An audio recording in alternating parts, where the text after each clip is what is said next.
आपके साथी कवि सम्मेलनों में विनीत चौहान ने कहा है कि हिमाकत और बगावत पर आ गए और साथ में मुल्क की खिलाफत तक आ गए, ये उनके लफ्ज हैं। और आपका ही शेर उन्होंने अर्ज किया है जिसमें आपने कहा था कि सियासत दोस्ती में मट्टा डाल देती है। तो कहीं आप किसी सियासतदान की बंदूक को अपने कंधे पर रखकर तो नहीं चला रहे हैं सिर्फ राजनीति के लिए? देखिए, ऐसा है दीपक, आप हमारे छोटे भाई हैं और हम आपको आपसे ज़्यादा पसंद करते हैं, आपसे ज़्यादा मोहब्बत करते हैं। तो ये आपको ये मालूम है कि हम किसी सियासी पार्टी के आदमी नहीं हैं।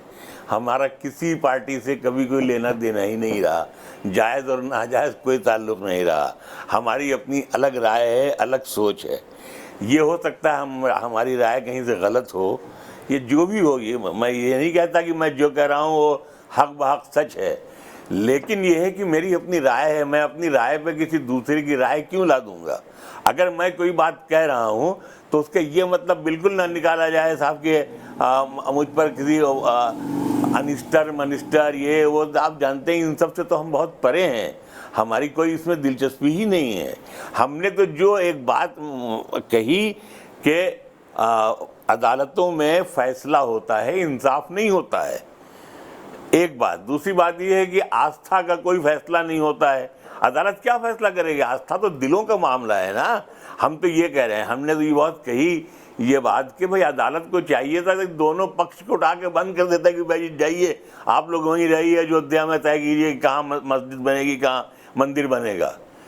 तो इसको करते करते करते 27 बरस में इस लोहे को इतना गर्म कर दिया गया कि उस मकाम पे नफरत आ गई कि आप सोचिए कि मतलब हिंदुस्तान में रहना दुश्वार हो गया है। कितना दुश्वार हो गया आप ये सोचिए। पर लोग ये सोचते हैं जो आपको बहुत तो प्रेम मेरा करते कोई ये मकसद नहीं है। विनीत हमारा छोटा भाई है, तो नहीं हो गए। हम कहाँ से कट्टरपंथी हो जाएंगे? जो आदमी अडवाणी जी के साथ लद्दाख जाता हो, वहाँ सिंधु नदी में नज्म पढ़ने के लिए कि सिंधु सदियों से हमारे देश की पहचान है, ये नदी गुजरे जहाँ से समझो हिंदुस्तान है।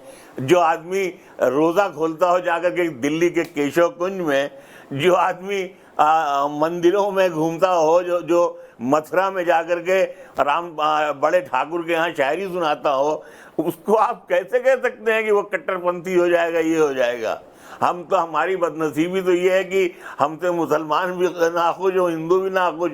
बस खराबी ये है कि हम सच बोल दिया करते हैं। ठीक है, सच बोल दिया करते हैं। तारिक फतेह साहब, ये सच आपको लगता है कि मुनव्वर राणा साहब जो सच कह रहे हैं वाकई सच को इस वक्त पर बोलने की जरूरत है? और क्या इसके पीछे आपको सियासत नजर आती है? फिर मैं बाकी पैनलिस्ट के पास चलूंगा।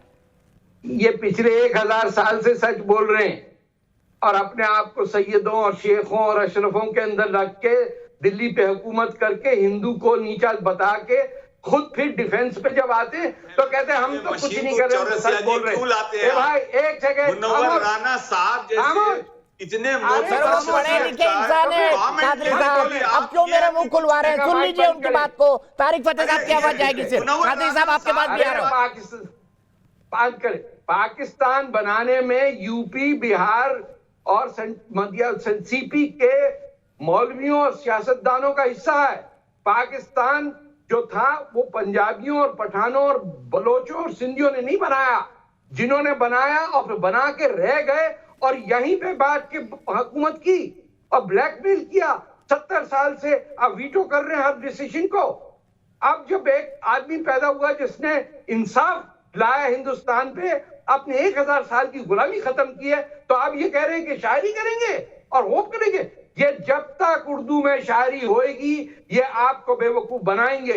इन्होंने वो बहाल क्रिएट किया कि जो उर्दू बोलता है वो तो बहुत बड़ा इंटेलेक्चुअल है और जो हिंदी बोलता है वो तो बेकार सा आदमी है। और हम मुसलमान हैं, शायरी करते हैं, उर्दू बोलते हैं, वाह वाह, हर जगह वाह वाह वाह वाह होती है। अरे इतना बड़ा फ्रॉड हिंदुस्तान पे है ये उर्दू जबान का चाहते हैं। अरे भाई यार चुप करो, नफरत बिगाड़ना चाहते हैं।